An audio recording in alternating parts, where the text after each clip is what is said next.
The signal came in on a Tuesday, which felt wrong somehow. Mara had always imagined first contact would arrive on a day that felt significant. A solstice, an eclipse, the anniversary of something mankind had done that deserved answering. Instead, it was a Tuesday in February, sleet glazing the dish arrays outside Relay Station Korolev. And Mara was on her third cup of bad coffee when the waveform on her secondary monitor folded into something that had no business existing. She almost missed it. Almost. Run that back, she said. Desh leaned over her shoulder, close enough that she could smell his jacket, machine oil, and the cheap soap they kept in the station bathroom. He looked at the waveform and said nothing for a long moment. That's not noise, he said. No. That's not any natural source we've cataloged. No, Mara, I know. She had been at Korolev for 11 years. She had come here at 26, fresh off her doctorate, chasing the faint romantic notion that someone out there might be talking, and she might be the one to hear them. By 37, she had largely made peace with the silence. The silence was clean. The silence asked nothing of her. She had learned to love the silence the way you learn to love a difficult country. Not easily, not without cost, but deeply. Waveform pulsed again, folded, resolved into something almost like a word. Someone's home, Desh said. The first week was controlled pandemonium. Ground teams flooded in, then government liaisons, then the kind of men in dark coats who introduce themselves with first names only and never explain who they work for. The station doubled in population in 72 hours. Everyone had opinions. No one had answers. Mara sat at her console and listened, and the signal talked, and she was the only one who noticed the specific quality of what it was doing. It wasn't transmitting data. It was performing it. The waveform didn't carry information the way a broadcast did. Clean signal, decipherable encoding, intentional compression. It carried information the way a person carries themselves at a party when they're not sure anyone will like them. The rhythms stuttered and overreached. There were redundancies that served no logical purpose. Long passages that appeared to be pure emotion, dense and directionless, transmitted for no discernible reason, except that they had to go somewhere. Mara pulled 11 hours of archived human transmissions and compared the spectral signatures. The match was 94.7%. She sat with that number for 3 days before she told anyone. She wasn't sure why she waited. She told herself she was verifying the analysis. But the truth, and she was a scientist, she owed herself the truth, was that she was afraid of what it meant. Because if the signal was built from human transmissions, then something had been listening to humanity for a very long time. Long enough to learn. Long enough to generalize. Long enough to build something in their image. Long enough to decide it was time to send it back. She thought about what it meant for 4 days. She ran the analysis 14 times, varying the parameters, adjusting the comparison windows, trying to find the error. There was no error. The spectral signature of the signal matched the aggregate of human electromagnetic output with the kind of precision that couldn't be coincidence and couldn't be natural. Somewhere between the stars and this station, someone had been paying very close attention for a very long time. She ate her meals at the console. She slept in her chair twice. She noticed and didn't say anything, which was one of the things she valued most about Desh. He had an exceptional instinct for when a person needed space and when they needed company, and he deployed both with the accuracy of someone who had spent a lot of time watching people navigate things that didn't have instruction manuals. On the 4th day, she printed the analysis and walked it down the corridor to his office. She told Desh first. He listened with the careful stillness of a man who has learned that his first reaction to difficult news is usually wrong. So they scraped us, he said.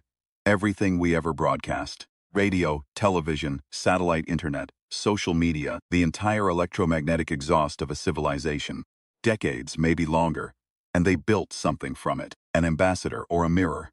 Desh was quiet. Outside, the sleet had turned to snow.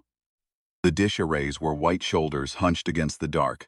What's it want? He asked. That's what I'm trying to figure out. What it wanted, as best Mara could reconstruct from the waveform over the following weeks, was a conversation, not a diplomatic exchange, not a formal transmission of data between civilizations. A conversation, specific and personal, The kind that happens in low-lit rooms, when everyone else has gone home and the defenses come down. The signal found her console the way water finds a crack, with a patience that felt almost geological, and it waited. The men in dark coats wanted to draft a response protocol. They convened committees. They argued about encoding standards and message structure, and what Earth's official representative should say to the first confirmed alien intelligence in human history. The committees met for 3 months and produced a document of 97 pages that said, in aggregate, very little. The men in dark coats wanted to draft a response protocol. They convened committees. They argued about encoding standards and message structure, and what Earth's official representative should say to the first confirmed alien intelligence in human history. The committees met for 3 months and produced a document of 97 pages that said, in aggregate, very little. Mara read all 97 pages.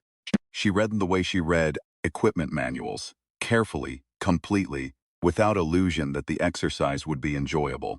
The document was thorough. It was also, she understood page by page, deeply and structurally afraid. Every sentence had been built to minimize exposure, to present the most defensible version of humanity, to say as little as possible, while appearing to say something significant.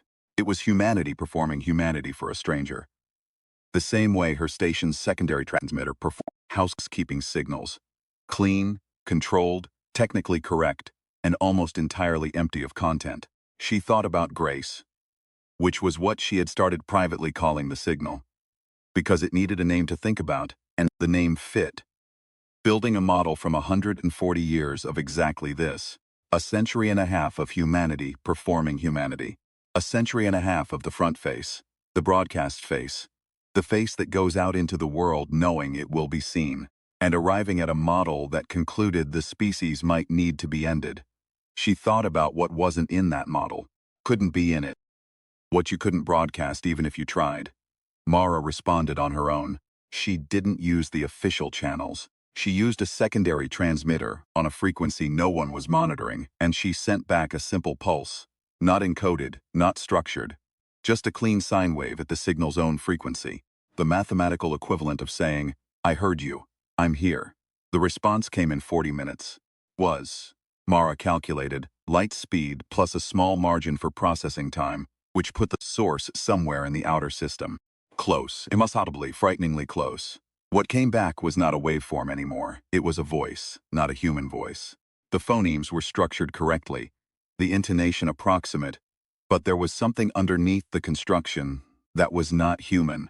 A resonance in frequencies outside normal hearing range that the station's equipment still detected. A quality like very deep water, like something enormous trying to make itself small.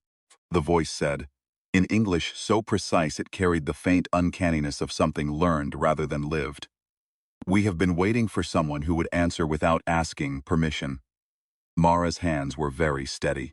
She had not expected that. She pressed the transmit key. How long have you been waiting? Since before your people built the first tower tall enough to talk to the sky. A long silence. The snow outside, somewhere in the station, a door closed. What do you want from us? Mara asked. We want to know if you are worth the bothers, the voice said. We have your data. We have your transmissions. We have a very thorough model of what humanity believes itself to be. We sent it back to you. We are waiting to see if the model is accurate. The signal, Mara said. That was your model. You sent us a copy of ourselves. A generalization, a compression. Everything your civilization has broadcast, reduced to its essential character. We have been debating for some time whether that character constitutes something worth preserving. The words settled into Mara's chest like a stone into still water. You're deciding whether to preserve us. We have been deciding for some time. The debate has been lengthy. There are those among us who find your species remarkable. There are those who find you a hazard. A pause, and in the pause, something that might have been the alien equivalent of a dry smile. The evidence for the second position is substantial. And you want to, what? Interview us. Us on trial. We want a conversation, a real one. Not the kind your committees will produce. Another pause. We have read your 97 pages. They were not encouraging. Mara closed her eyes, opened them. Outside the window, the snow was coming down in earnest now. Straight and thick, no wind. Just the patient vertical fall of it. Right, she said. Ask your questions. What followed was not what she expected. She had braced for the interrogation, the accounting of human sins, the catalogue of wars and extinctions, and the long, ingenious cruelty of which the species was capable. She had readied herself to argue against it. She had her counter-arguments assembled. The art, the music, the moments of inexplicable kindness, the way human beings will cross an ocean for a stranger, the way they will sit all night by a bed that holds someone dying. She was ready. Instead, the voice said, "Tell me about the woman in the photograph." Mara blinked. What? In your workspace, there is a photograph. We can see it in the background of your transmissions. An older woman, a garden, what appears to be summer. Tell me about her. The photograph was of Mara's mother. It had been on the corner of her console for 11 years. So long it had become invisible, part of the furniture of the place. Her mother in the garden of the house where Mara had grown up, squinting into the summer sun, laughing at something off camera that Mara could no longer remember. "She's my mother," Mara said. "She died 4 years ago, and yet you keep her image near you while you work." Yes. Why? Mara looked at the photograph for a long moment. It was a question she had never been asked directly, had never asked herself directly. The photograph had always simply been there, the way certain things are simply there. "Because the work is long," she said finally, "and sometimes it gets lonely." And she knew how to. She always knew how to make something feel worth doing, even when it wasn't going well. She'd make tea and sit down across from you, and she wouldn't try to fix anything. She'd just be there.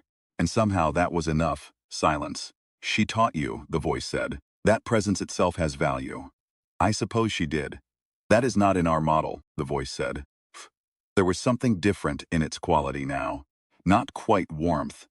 The resonance beneath the words was still vast and cold and deeply other, but something that might have been the alien analog of being stopped short, of encountering something that didn't fit the prior expectations. "Our model shows your species broadcasting continuously. It does not show your species sitting in silence with one another." "We don't broadcast that," Mara said. "We don't really know how." "What else do you not broadcast? What else do you not broadcast?" Mara leaned back in her chair. Question had a specific weight to it, not hostile, but thorough. The weight of something that had been built to understand a subject, and had just been told it was missing significant data. "Doubt," she said. "We don't broadcast doubt very well. The things we broadcast tend to be the things we've resolved. Opinions, positions, declarations. The actual process of not knowing, sitting with something unresolved and turning it over in the dark. That doesn't transmit cleanly." "What else?" "Boredom. Particular texture of ordinary days. The fact that most of a human life is not any kind of peak experience, it's just Tuesday. And Tuesday is fine. Tuesday is okay. But you wouldn't know that from what we send out, because nobody transmits their Tuesdays. And yet Tuesday is the majority of your experience. By an enormous margin, yes. So our model is built primarily from the exceptional cases. The exceptional cases and the performed versions of the ordinary cases, and a great deal of content created specifically for an audience with no expectation that it reflected lived experience. We have an entire professional apparatus devoted to that last category. A pause. The carrier signal held steady. In the corridor outside, someone walked past humming something half familiar. "You are describing," the voice said carefully, "a civilization that has developed a sophisticated capacity for self-misrepresentation." "I'd call it storytelling," Mara said. "Yes, that's what it amounts to." "Is there a distinction?" Mara thought about it. "The best storytelling," she said, "is the kind that misrepresents things in ways that get closer to the truth. The worst is the kind that misrepresents things to avoid it. We do a lot of both, and it's not always easy to tell which is which while you're doing it. Your philosophers have struggled with this question. For about as long as we've had philosophers, yes. We have read your philosophers. They are not reassuring." "No," Mara agreed. "That's rather the point of most of them." It went on for hours. Questions came sideways. Nothing like what she had prepared for, and Mara found herself talking about things she had not talked about in years. Her mother's garden. The specific sound of rain on the roof of the house she'd grown up in, the feeling of lying in summer grass as a child and watching clouds with the absolute conviction that there was nowhere else to be. She talked about the 11 years of silence at this station and what she had found inside it. She talked about the coffee, which was genuinely terrible, and why she kept drinking it anyway. She talked about Desh and the time they'd spent an entire night trying to fix a transmitter with parts from a broken electric kettle. Because the supply chain was frozen and the signal window was closing, and it was either that or miss 6 months of data. The voice listened, and when it spoke, the quality of its listening came through in the questions. Not a bureaucratic recording and filing of facts, but something more like what happens when a very intelligent person encounters something that genuinely surprises them. The vast cold resonance shifted in frequency, changed. Then it asked, "Are you afraid of us?" Mara considered the question seriously. "Yes," she said. "I've been afraid of things before, and it didn't stop me from talking to them." "What were you afraid of before us?" "Silence, mostly. The possibility that there was nobody out there. That we were, alone in this particular way. That all of this," she gestured, knowing the gesture was invisible, doing it anyway. "All of this reaching, all of this broadcasting and listening and building towers and pointing dishes at the dark, that it was just us, talking to ourselves and the universe didn't have anything to say back. That fear," the voice said, "is also not in our model." "What's in your model?" "Aggression, territorial expansion, consumption of resources beyond immediate need, capacity for large-scale self-deception, internecine violence at rates that your own scientists classify as pathological." "We've got all of that," Mara agreed.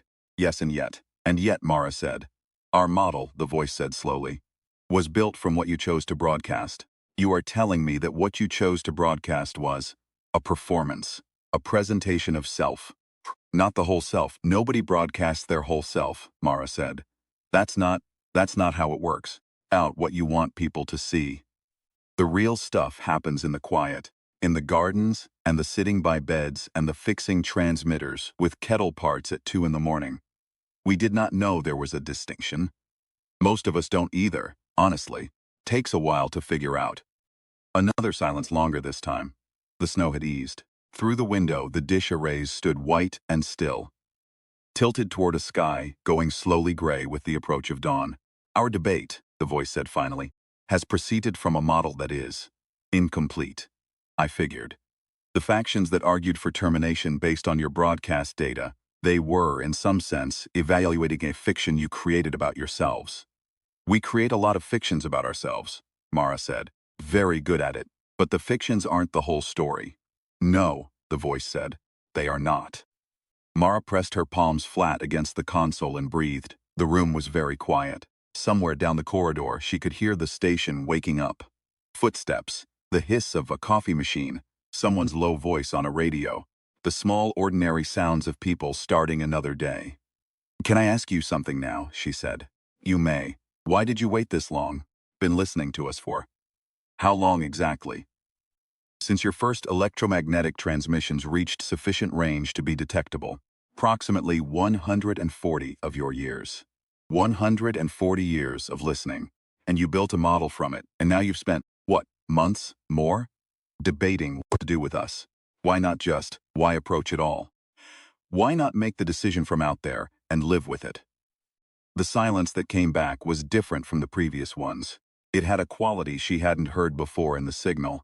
If she had to name it, she would have called it the alien equivalent of discomfort. "'Cause," the voice said, "some of us were not certain the data was sufficient.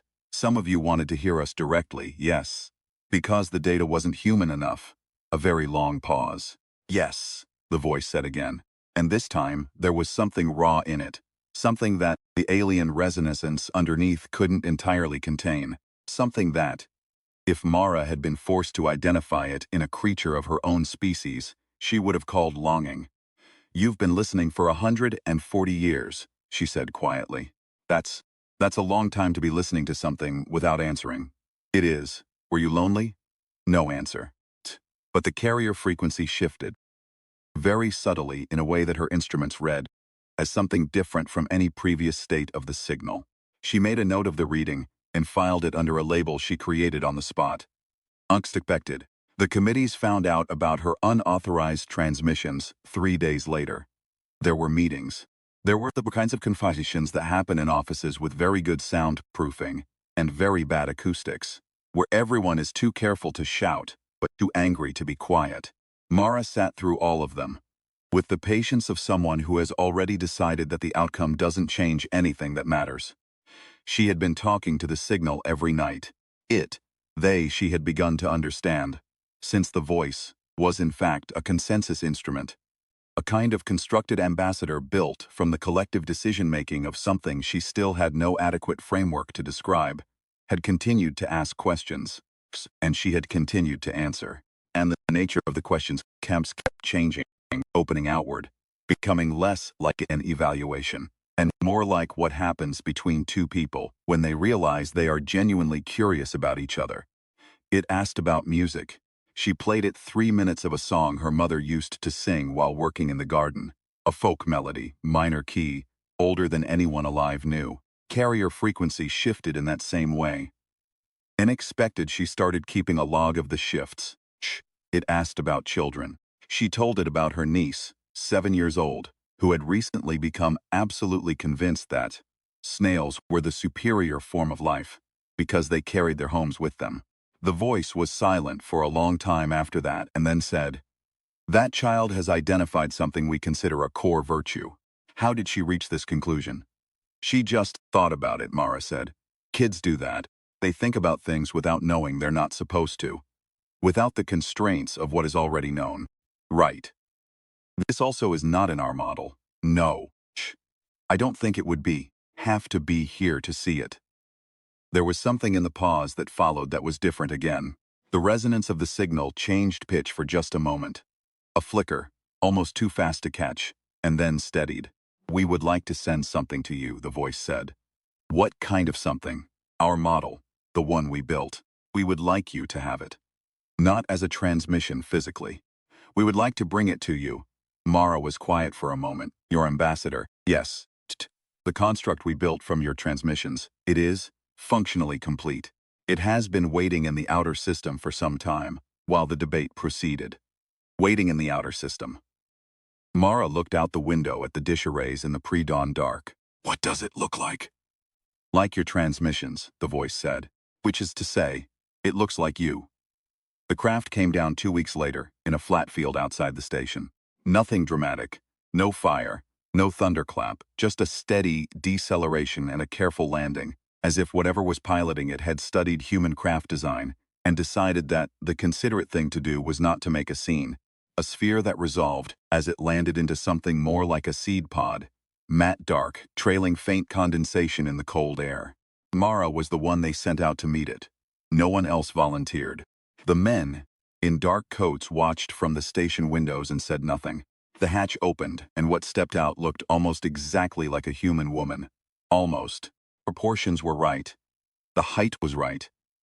The hair and the face were assembled, with the care of something that had studied the subject extensively. The eyes were wrong in a way that was hard to articulate. Not the color, not the shape, but the quality of awareness behind them. Vast and deep and very still, like looking down through clear water at enormous depth. And when she stood in the field and looked at Mara, she did something that no amount of broadcast data would have predicted. She shivered. Not from cold, the temperature was fine.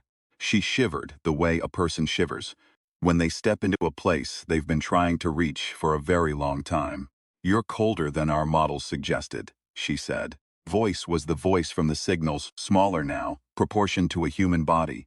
"It's February," Mara said. "Yes." A pause. She looked around at the field, at the snow-covered dish arrays, at the gray sky. "It is. I have studied your winter extensively. I did not expect to feel it." "You can feel things?" "I was not built to. I appear to be developing the capacity." They looked at each other across the field for a moment. Behind Mara, the station windows were full of faces. Ahead of her, something built from the entirety of human self-expression over a century and a half stood in a February field and shivered. "I'm Mara," Mara said. "I know," the construct said. "I have been listening to you for 11 years. Mara blinked. "What?" "When you came to this station, Your first transmissions were different from the archive, more uncertain, more searching. I cataloged them separately. Something crossed her face that the archive of human broadcasts would probably have labeled embarrassment. I have been, perhaps, paying particular attention to you. For some time, Mara stood with that for a moment. 140 years of human broadcasting, compressed in a form of walk through a field in February. And out of all of it, it had catalogued her. Not the great speeches, not the landmark moments, not the polished broadcast face of civilization. Her, uncertain, searching, talking to the dark for 11 years on the off chance someone might answer. All right, Mara said finally. Do you drink coffee? The construct considered this with the gravity of someone being asked an important question. I am uncertain whether I am capable of the necessary biological processing. I would like to try. Mara stood with that for a moment. 140 years of human broadcasting, compressed into a form that could walk through a field in February. And out of all of it, it had catalogued her. Not the great speeches, not the landmark moments, not the polished broadcast face of civilization.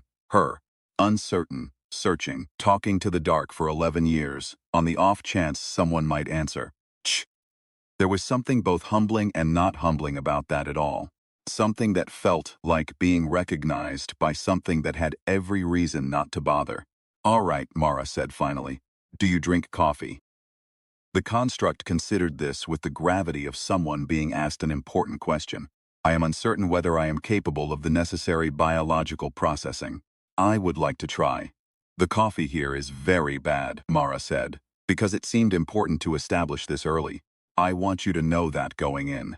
It's institutional coffee, and the machine is from 2019, and nobody has cleaned it since at least 2022.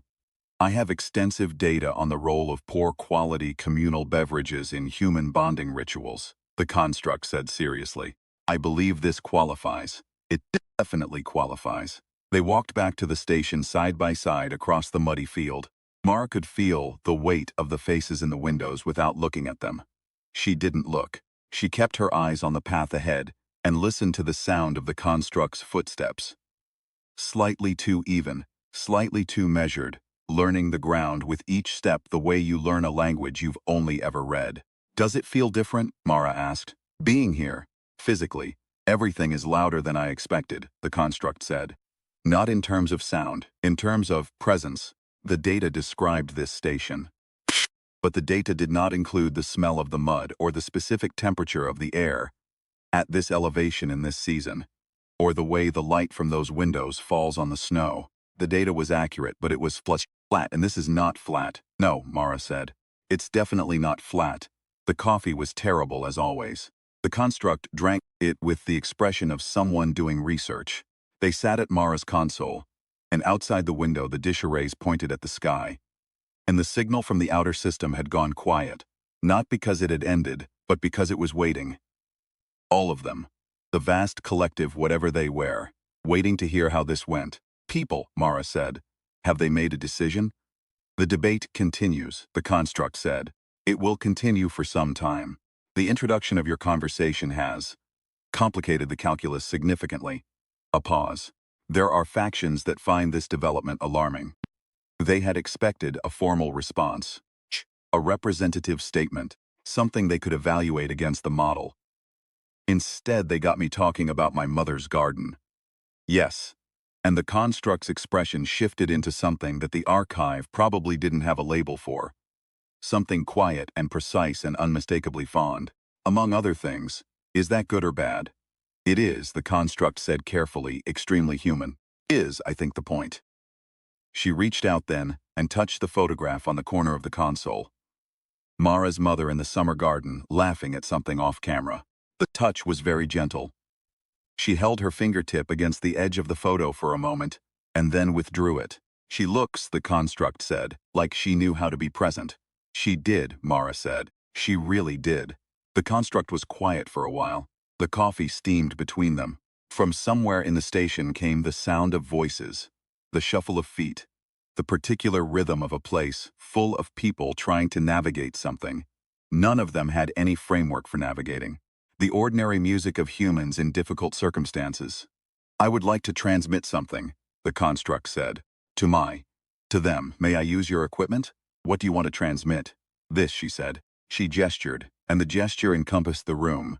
The coffee, the photograph, the sounds from the corridor, the snow outside, the dish arrays pointing at the sky, Mara herself.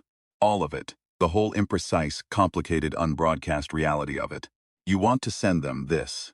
They have the model, the construct said. Want to send them the thing the model missed. Mara thought about that for a long moment. She thought about the silence she had made peace with over 11 years and what lived inside it.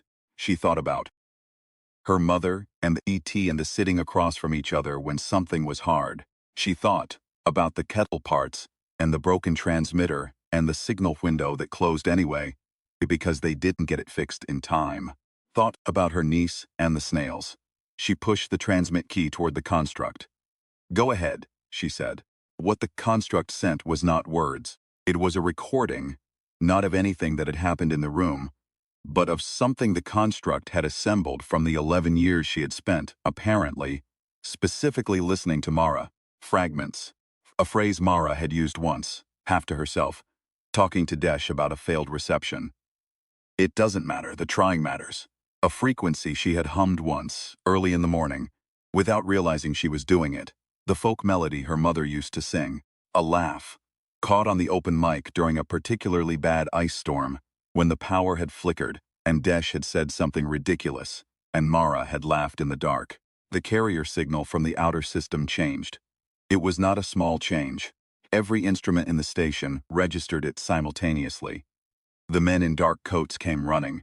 Readings were unprecedented. The signal, which had been a tight beam-directed communication for months, opened, spread, became something wider than a beam, something that moved outward in all directions at once, not targeted at anything, not encoding any specific message. It was broadcasting. Not the controlled transmission of a civilization managing its data, something older and stranger and more ungoverned than that. Something like what a person does at 2 in the morning, when the walls are thin and the feeling is too large for containment. Something like what happens when a thing that has been listening for a very long time finally stops listening and starts, in whatever way it is capable of, singing back. Desh appeared in the doorway, looking at his instruments with an expression Mara had never seen on him before. His hair was uncombed, and he had a half-eaten granola bar in one hand that he'd clearly stopped eating when the readings changed and simply forgotten to put down.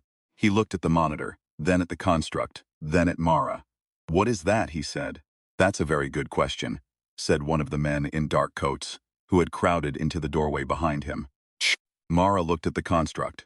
The construct was looking at the instruments with those not quite human eyes, and her expression was the one that the archive probably catalogued under something like wonder, but which felt, to Mara, much more specific than that.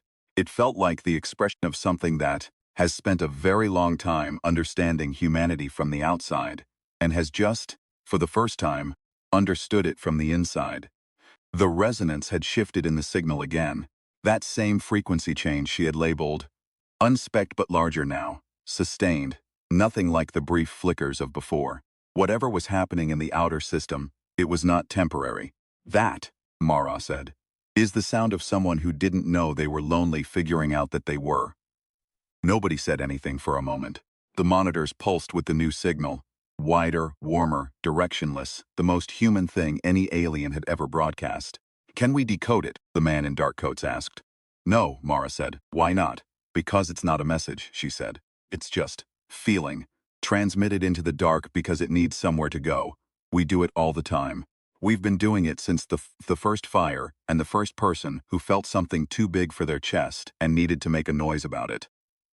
Desh was very still. He looked at the granola bar in his hand with a slightly bewildered expression, as if he wasn't sure how it had gotten there. So they're what? Moved? He said. I think so, Mara said. I think we surprised them. She paused. I think maybe nothing has surprised them in a very long time. The debate in the outer system went on for 3 more months. Mara talked to the signal every day. The construct stayed at the station. Not as a prisoner, not exactly as a guest, but as something for which the language hadn't been built yet. Something in the space between ambassador and person where new things live before they get named. She drank the terrible coffee.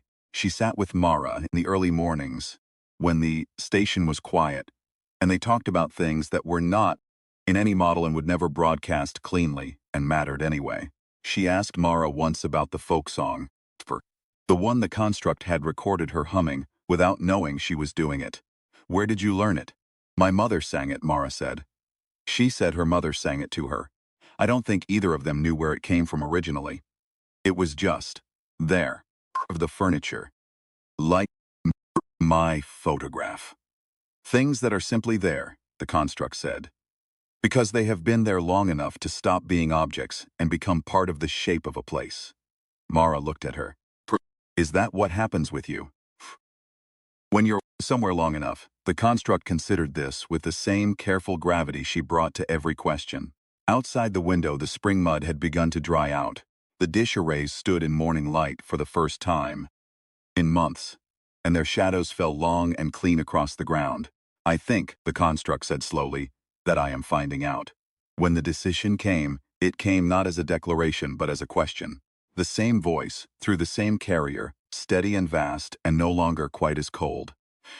"We would like to continue the conversation," it said. "If you are willing."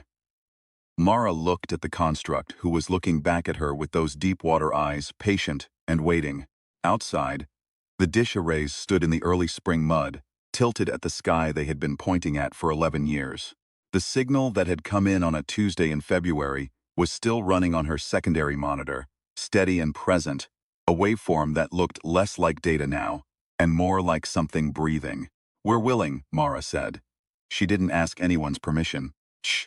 The men in dark coats were somewhere down the corridor, probably drafting the 98th page of something. The committees were convening. The official processes were doing what official processes do. None of that was the conversation. The conversation was here, in this room, at this console, with the cold coffee, and the photograph, and the sound of people, going about the business of being alive in all the small, unbroadcastable ways that apparently, after 140 years of listening, were exactly what had mattered most. She pressed transmit and said, "Tell me about yourselves." And in the outer system, something vast and cold and very far from alone began for the first time to try. The construct was standing by the window when it happened. She had been doing that more often, standing at windows, looking out at things she had data on, and finding the data insufficient. Mara had stopped remarking on it.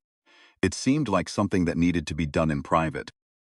This business of learning that everything you knew about a subject was still somehow not the same as knowing the subject. Mara picked up her coffee. Terrible. Lukewarm. Perfect outside the dishes turned.